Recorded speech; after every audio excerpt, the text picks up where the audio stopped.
બિલકુલ દર અઠવાડિયે સ્ટેન્ડિંગ બોલાવવાનું એક જ કારણ છે કે દરખાસ્તો ઝડપથી અમારી પાસે આવે, એજન્ડાઓ બહાર પડી જાય તો એમનો વ્યવસ્થિત અભ્યાસ થાય અને જે ભૂતકાળમાં ક્યારેક 75-100 દરખાસ્તો હતી એના બદલે ઓછી દરખાસ્તો હોય તો એમનો સંપૂર્ણપણે આરામથી અભ્યાસ કરી શકીએ અને વિકાસ કામો જે રાજકોટને લગતા હોય તે ઝડપથી આગળ વધારી શકીએ.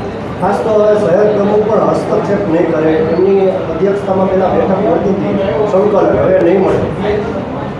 જી બિલકુલ, પણ પ્રમુખ સાહેબનું અમે ચોક્કસ માર્ગદર્શન લેશું જ્યાં જરૂર પડે અહીંયા. બાકી મેયર સાહેબ અમે અને સર્વે કોર્પોરેટરો સંકલન કરીને રાજકોટના વિકાસ કામો જે કંઈ પણ હશે તેમાં ચોક્કસ આગળ વધશું. પરેશભાઈ, ખાસ તો જે જૂની જે દરખાસ્તો જે હતી, જે પેન્ડિંગ જૂની જે પાસ થઈ ગયેલી છે, તો તેનામાં કંઈ અભ્યાસ કરવામાં આવ્યું? એમાં કમિશનર સાહેબ સાથે કાલ બેઠા હતા. એમાંથી ને દરખાસ્તો સાહેબ પાસેથી મગાવવાની જે મહત્ત્વના કામો છે તે પણ દરખાસ્તો આગામી દિવસોમાં આવશે સ્ટેન્ડિંગમાં. મહત્ત્વના કયા એવા કામો છે કે જે એમની સાથે સંકલન કરીને મગાવશું અમે કે આ કામો આપણે હાથ ઉપર લેવા જોઈએ. અઠવાડિયે સ્ટેન્ડિંગ મળવાથી સર લોકોને શું લાભ થશે?